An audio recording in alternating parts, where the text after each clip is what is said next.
പിതാവിൻ്റെയും പുത്രൻ്റെയും പരിശുദ്ധാത്മാവിൻ്റെയും നാമത്തിൽ ആമേൻ. എൻ്റെ പ്രിയപ്പെട്ടവരെ, ഇന്ന് ഡിസംബർ 17 ബുധനാഴ്ച. അമ്മേ പരിശുദ്ധ അമ്മേ, അമ്മേ പരിശുദ്ധ ദൈവമാതാവേ, കൃപാസനത്തിലൂടെ ഞങ്ങൾക്കും ഞങ്ങളുടെ ദേശത്തിനും അമ്മ മധ്യസ്ഥം തേടി തന്ന എല്ലാ അനുഗ്രഹങ്ങൾക്കും കൃപകൾക്കും ഞങ്ങളിപ്പോൾ ഹൃദയം നിറഞ്ഞ നന്ദി പറയുന്നു. അമ്മേ പരിശുദ്ധമ്മേ ദൈവമാതാവേ, 2004 ഡിസംബർ 7 ഉച്ചകഴിഞ്ഞ് 2:30 കൃപാസനത്തിൽ സംഭവിച്ച അമ്മയുടെ പ്രത്യക്ഷപ്പെടലിനെ കുറിച്ച് തിരുസഭയ്ക്ക് സമർപ്പിച്ചിരിക്കുന്ന പഠനരേഖകളുടെ മേൽ സഭാത്മകമായ പഠനം ആരംഭിക്കുവാൻ ഞങ്ങൾ പ്രാർത്ഥിക്കുന്നു. അമ്മേ പരിശുദ്ധമേ, ഭൂസ്വർലോകങ്ങളുടെ രാജ്ഞിയായ അങ്ങേയ്ക്ക് ഭൗമസംരക്ഷണത്തിനായി പ്രപഞ്ചപ്രകൃതിയെ തന്നെ തിരുസഭ പ്രതിഷ്ഠിക്കുവാൻ ഈ പ്രത്യക്ഷീകരണം വഴി ഇടയാക്കണമേ. പരിശുദ്ധമേ, ജപമാല മാതാവേ, സകല കൃപാസനം പ്രാർത്ഥനയോടും ചേർത്ത് ഞങ്ങളിപ്പോൾ പ്രാർത്ഥിക്കുന്ന ഈ കുടുംബത്തിന്റെ പ്രത്യേക നിയോഗം പറ മക്കളെ.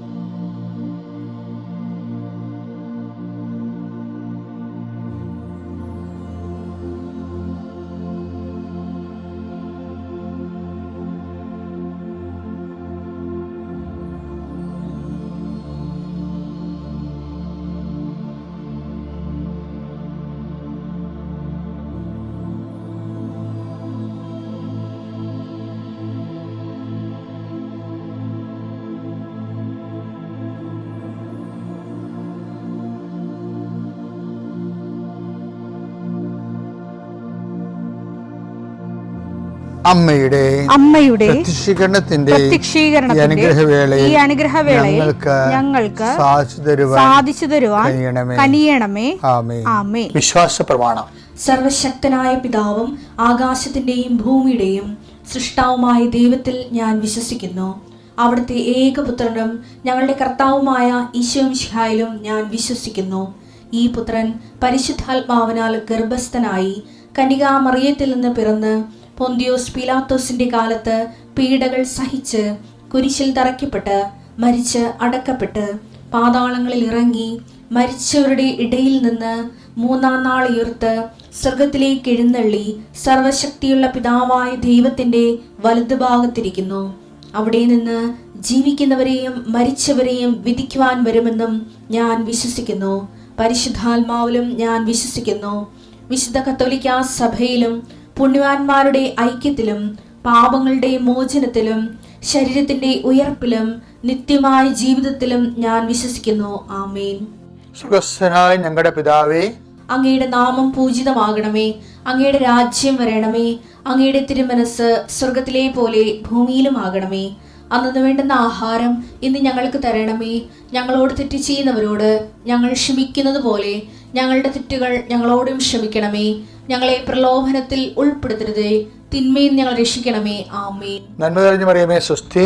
കർത്താവ് അങ്ങയുടെ കൂടെ സ്ത്രീകളിൽ അങ്ങ് അനുഗ്രഹിക്കപ്പെട്ടവളാകുന്നു. അങ്ങയുടെ ഉദരത്തിൻ ഫലമായി ഈശോ അനുഗ്രഹിക്കപ്പെട്ടവനാകുന്നു. പരിശുദ്ധ മറിയമേ, തമ്പുരാന്റെ അമ്മേ, പാപികളായ ഞങ്ങൾക്ക് വേണ്ടി ഇപ്പോഴും ഞങ്ങളുടെ മരണസമയത്തും തമ്പുരാനോട് അപേക്ഷിക്കണമേ. ആമേൻ. കർത്താവേ, ഈ പ്രഭാതത്തിൽ അങ്ങയുടെ നാമം വിളിച്ച് അപേക്ഷിക്കുന്നു. അങ്ങയുടെ നാമം വിളിച്ച് അപേക്ഷിക്കുന്ന ഒരു മകൻ പോലും ഒരു മകൾ പോലും കർത്താവ് ലജ്ജിക്കാൻ ഇടയാക്കല്ലേ എന്ന് പ്രാർത്ഥിക്കുന്നു. കർത്താവേ, നിന്റെ തിരിച്ചുവരെ ഓർത്തുകൊണ്ട് പ്രാർത്ഥിക്കുന്നു. നിന്റെ തിരുവിലാല മുറിവിനെ ഞങ്ങൾ ഈ പ്രഭാതത്തിൽ കുമ്പിട്ട് ആരാധിച്ചുകൊണ്ട് പ്രാർത്ഥിക്കുന്നു.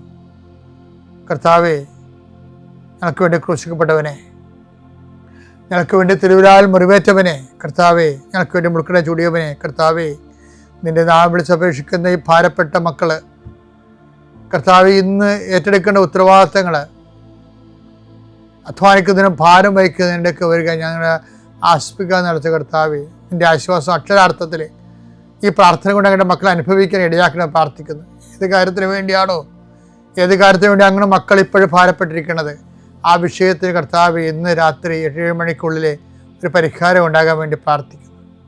അത് സാമ്പത്തിക വിഷയമാകാം, കോടതി കേസാകാം, വസ്തു വിൽപ്പനയോ വാങ്ങലോ ആകാം, അല്ലെങ്കിൽ പ്രതീക്ഷിച്ചുകൊണ്ടിരിക്കുന്ന ഒരു കത്താകാം, അല്ലെങ്കിൽ ഒരു ഇമെയിലാകാം, അല്ലെങ്കിൽ ഒരു അനുവാദമാകാം. എന്താണ് ഈശോ തടഞ്ഞു നിർത്തിയിരിക്കുന്നത്? ആ തടസ്സമെല്ലാം 39 വർഷം ഞാൻ അർപ്പിച്ച കൃപാനയുടെ യോഗ്യതയാൽ കൃപാസന അൾത്താരെ ജീവനോടെ പ്രത്യക്ഷപ്പെട്ട പരിശുദ്ധയുടെ മാധ്യസ്ഥത്തിൽ ഈശോ നാമത്തിൽ മാറിപ്പോകട്ടെ എന്ന് കൽപ്പിക്കുന്നു. രോഗികൾ, പീഡിതര്, മനപ്രയാസമുള്ളവർ, കുടുംബം തകർന്നുകൊണ്ടിരിക്കുന്നവർ, മക്കളെ ഓർത്ത് വേദി കൊള്ളുന്നവർ, വീടില്ലാത്തവർ, വഴിയില്ലാത്തവർ, കർത്താവ് അവർക്കെല്ലാം കർത്താവേ നിന്റെ സാന്ത്വനം നൽകിയൊരു പുതിയ വഴി അവരെ കൊണ്ട് തന്നെ കണ്ടുപിടിക്കുന്നതിന് വേണ്ടി കർത്താവ് നീ അവരെ സഹായിക്കണം പ്രാർത്ഥിക്കുന്നു. സമീപസ്ഥരും വിദൂരസ്ഥരുമായ മക്കളെ, പല മക്കളുടെ ചില ഫോൺ വിളികൾക്ക് ശേഷം, ചില കാര്യങ്ങൾ അറിഞ്ഞതിന് ശേഷം അതുകൊണ്ട് വേദനിക്കുന്ന മാതാപിതാക്കന്മാരുടെ ദുഃഖങ്ങളെ കർത്താവിൻ്റെ ദൃശ്യത്തിലേക്ക് ഏൽപ്പിച്ച് പ്രാർത്ഥിക്കുന്നു. ദൈവമേ, മക്കളില്ലാത്തവരെ, ഗർഭശിശുക്കൾക്ക് വൈകല്യം ഉണ്ടെന്ന് സ്കാനിങ് റിപ്പോർട്ട് വന്നവർ, അവിടെ വയറിൽ കർത്താവ് നീ ഇപ്പം നിൻ്റെ തിരുവാർന്ന വലതുകരം വെക്കണമെന്ന് പ്രാർത്ഥിക്കുന്നു. മക്കളില്ലാത്ത ഉദരങ്ങളിൽ കർത്താവ് നിന്റെ കൈകൾ വെച്ചുകൊണ്ട് കർത്താവ് അവർക്ക് കുഞ്ഞുങ്ങളെ നൽകി അനുഗ്രഹിക്കണം പ്രാർത്ഥിക്കുന്നു. പീഡിതരെ, സാമ്പത്തിക ബാധ്യത വിഷമിക്കുന്നവരെ, കേസ് അകപ്പെട്ടിരിക്കുന്നവരെ, ഭീഷണിക്ക് വന്നിരിക്കുന്നവരെ, ഓരോരുത്തരും ഡേറ്റ് പറഞ്ഞതിന് ശേഷം കർത്താവ് അത് പാലിക്കാൻ പറ്റാത്ത രീതിയിൽ വലിയ വിക്ഷോഭങ്ങളിലേക്കും പോകുന്നവർ, അതിൻ്റെ മാനസിക സമ്മർദ്ദം അനുഭവിക്കുന്നവർ, കർത്താവിൻ്റെ കരുണ അവിടെ സാധിക്കുകയും അതിനെല്ലാം അതിജീവിക്കാനുള്ള പുതിയ മാർഗങ്ങളെ കർത്താവ് കണ്ടുപിടിക്കുകയും കർത്താവ് ധൈര്യമായിരിക്കുക ഞാൻ നിന്നോട് കൊണ്ടുവന്ന് അളിച്ച കർത്താവിൻ്റെ സാന്നിധ്യം അനുഭവിക്കാൻ ഇടയാകാൻ കൃപാസന അൾത്താരെ ജീവനോടെ പ്രത്യക്ഷപ്പെട്ട പരിശുദ്ധ അമ്മയുടെ കരങ്ങളിലേക്ക് നിന്റെ കുടുംബത്തെ ഞാൻ ഏൽപ്പിച്ചുകൊണ്ട് പിതാവിൻ്റെയും പുത്രൻ്റെയും പരിശുദ്ധ നാമത്തിൽ നിന്നെ ആശീർവദിക്കുന്നു. എൻ്റെ പ്രിയപ്പെട്ടവരെ, നമ്മൾ നിങ്ങളെപ്പോഴും കേൾക്കുന്ന ഒരു വചനമാണ്. പക്ഷേ കൃപാസനത്തിൽ നിന്ന് അത് പറയുമ്പോൾ അതിന് വേറെ ഒരു ട്വിസ്റ്റിങ് വരും മിക്കവാറും. എന്താ പ്രശ്നം വെച്ചാൽ ഇന്ന് ധ്യാനിപ്പിച്ചപ്പോഴേ നമ്മുടെ ജെറമിയയില്ലേ, ജെറമിയ 2:13 എന്തെന്നാൽ എൻ്റെ ജനം രണ്ട് തിന്മകൾ പ്രവർത്തിച്ചു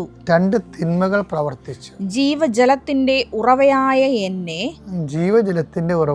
എന്നെ അവർ ഉപേക്ഷിച്ചു ജലം സൂക്ഷിക്കാൻ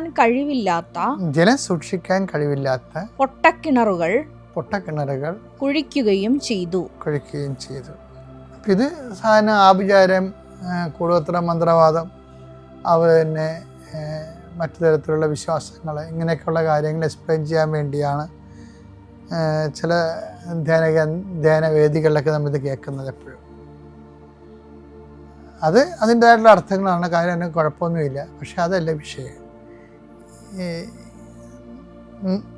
നമ്മൾ പൊട്ടക്കിണറെ കുഴിക്കുന്നതല്ല പ്രശ്നം. അതായത് ഇതെല്ലാം ഈ നമ്മുടെ ഒന്നാമത്തെ കൽപ്പനയുമായിട്ട് ലിങ്ക്ഡാണ്. ഒന്നാമത്തെ കൽപ്പന എന്താ? പുറപ്പാട് 20:2 അടിമത്തത്തിന്റെ ഭവനമായ ഈജിപ്തിൽ നിന്ന് നിന്നെ പുറത്തു കൊണ്ടുവന്ന ഞാനാണ് നിന്റെ ദൈവമായ കർത്താവ്. ഞാനല്ലാതെ വേറെ ദേവന്മാർ നിനക്കുണ്ടാകരുത്. ഇതുമായിട്ട് ലിങ്ക്ഡാണ്. ഏത്? നേരത്തെ പറഞ്ഞ ജെറമിയ 2:13 എന്താണ്? ജീവന്റെ ഉറവയായി എന്നെ അവർ ഉപേക്ഷിച്ചു, പകരം പൊട്ടക്കിണറുകൾ കുഴിച്ചു. ഇത് ഒരു ജന്മം ധ്യാനിക്കാനുണ്ട് വിഷയമാണ്. കാര്യം ഇതിനകത്ത് വരുന്ന ഒരു ഏറ്റവും വലിയ പ്രോബ്ലം ഈ പകരം, ദൈവത്തിന് പകരം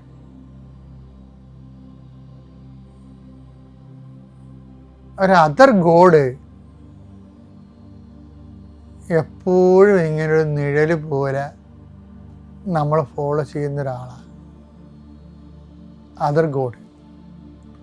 എന്ന് പറയുമ്പോൾ ദൈവത്തെ നമ്മൾ അവോയ്ഡ് ചെയ്യുന്ന, ദൈവത്തെ അവോയ്ഡ് ചെയ്യുന്ന സിമ്പിളാണ്. ദൈവവചനം അവോയ്ഡ് ചെയ്യുമ്പോൾ ദൈവത്തെ അവോയ്ഡ് ചെയ്യുന്നതിന് തുല്യമാണ്. ഞാൻ ചില സമയത്ത് ഓർക്കുകയും ദൈവം എന്തോ ഒരു കരുണയുള്ള ആളാണ്. ദൈവത്തിൻ്റെ കരുണയിലാണ് നമ്മൾ ജീവിച്ചിരിക്കുന്നത് മുഴുവനും. കാര്യം ദൈവത്തിൻ്റെ വചനങ്ങൾ മിക്ക വചനങ്ങളും തന്നെ സിമ്പിളാണ്. വചനങ്ങൾ സിമ്പിളാണ്. കർത്താവ് പറഞ്ഞിട്ടുണ്ട്, എൻ്റെ വചനം മത്തായി 11:30, എന്തെന്നാൽ എന്റെ നുകം വഹിക്കാൻ എളുപ്പമുള്ളതും എന്റെ നുകം വഹിക്കാൻ എളുപ്പമുള്ളതും ചുമട് ഭാരം കുറഞ്ഞതുമാണ്. ചുമട് ഭാരം കുറഞ്ഞതുമാണ്. അപ്പൊ കർത്താവിൻ്റെ കാലത്ത് യഹൂദന്മാരുടെ ജൂഡൈക് ലൈഫില്ലേ, ഭാരം കൂടിയതായിരുന്നു. അതാണ് ഈശോ അങ്ങനെ പറയണത്. ജൂഡൈക് യഹൂദന്മാരുടെ ജീവിത രീതികളും പിന്നെ ഈ റബികൾ, ദൈവത്തിൻ്റെ കൽപ്പനകൾ തന്നെ ഓരോരുത്തരും വ്യാഖ്യാനിച്ച് അത് വചനം പാലിക്കാൻ പറ്റാത്ത അവസ്ഥ കൊണ്ടുപോയായിരുന്നു. അതാണ് ഈശോ അത് പറയുന്നുണ്ട്, നിങ്ങൾ ദുർവാഹമായ ചുവടുകൾ. മത്തായി 23:4, അവർ ഭാരമുള്ള ചുമടുകൾ മനുഷ്യരുടെ ചുമലിൽ വെച്ചു കൊടുക്കുന്നു, സഹായിക്കാൻ ചെറുവിരൽ അനക്കാൻ പോലും തയ്യാറാകുന്നുമില്ല. റബിനിക് ലോ, അതിൻ്റെ ഇൻ്റർപ്രിട്ടേഷൻസും ആചാരാനുഷ്ഠാനങ്ങളും എല്ലാം ഓരോരോ കാലം തോറും ജീവിക്കാൻ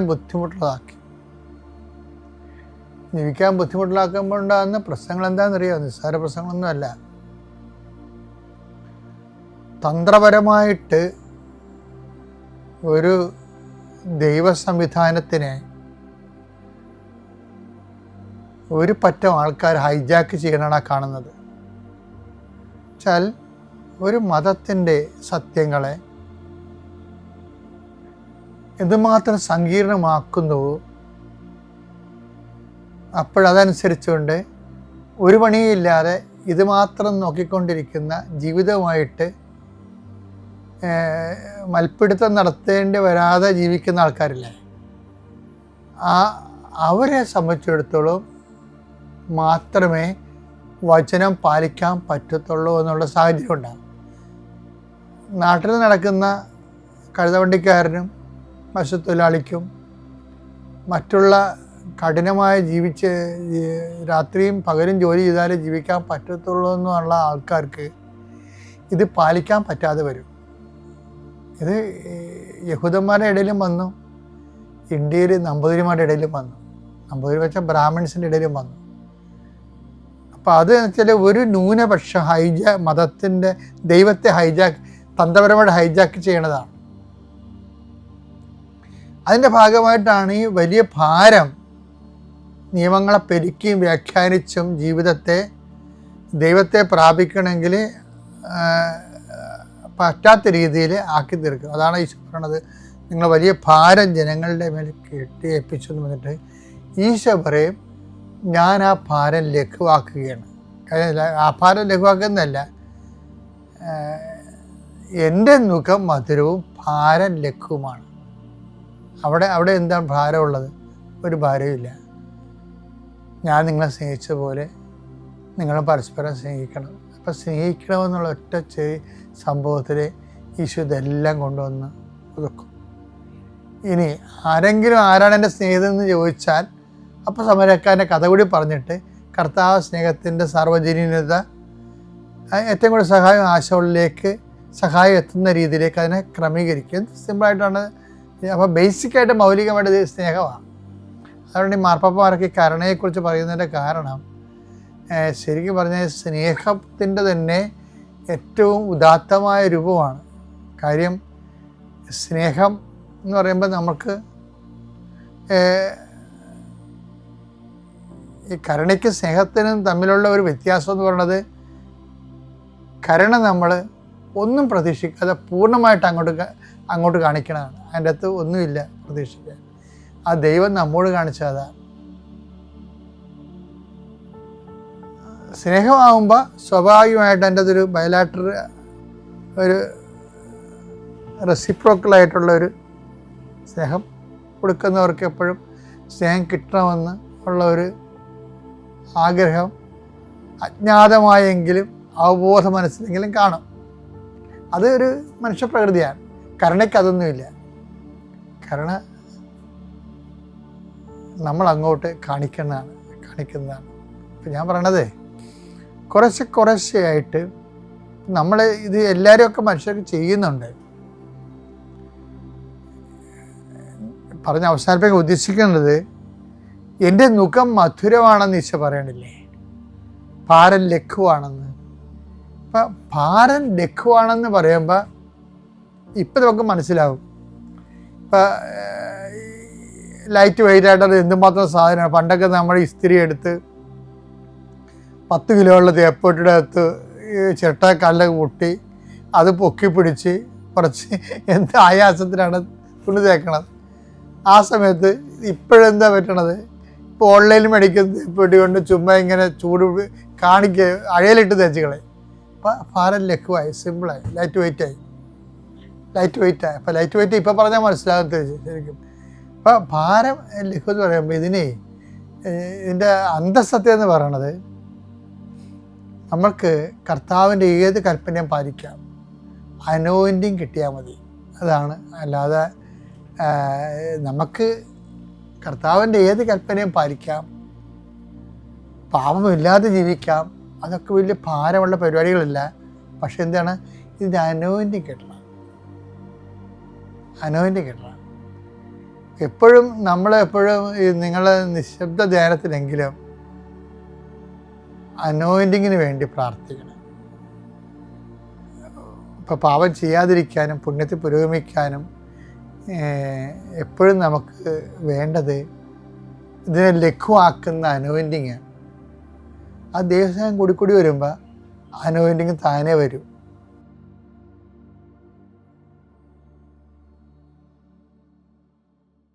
അത്യപൂർവ ദൈവാനുഭവങ്ങൾ ഇനി നിങ്ങൾക്കും സ്വന്തം. ഈ യൂട്യൂബ് ചാനൽ ഇതുവരെ സബ്സ്ക്രൈബ് ചെയ്തിട്ടില്ലെങ്കിൽ ഇപ്പോൾ തന്നെ സബ്സ്ക്രൈബ് ചെയ്യുക. ഈ വീഡിയോ ഇപ്പോൾ തന്നെ നിങ്ങളുടെ സുഹൃത്തുക്കൾക്ക് ഷെയർ ചെയ്തുകൊണ്ട് കർത്താവിൻ്റെ പ്രേക്ഷിതരാകുക.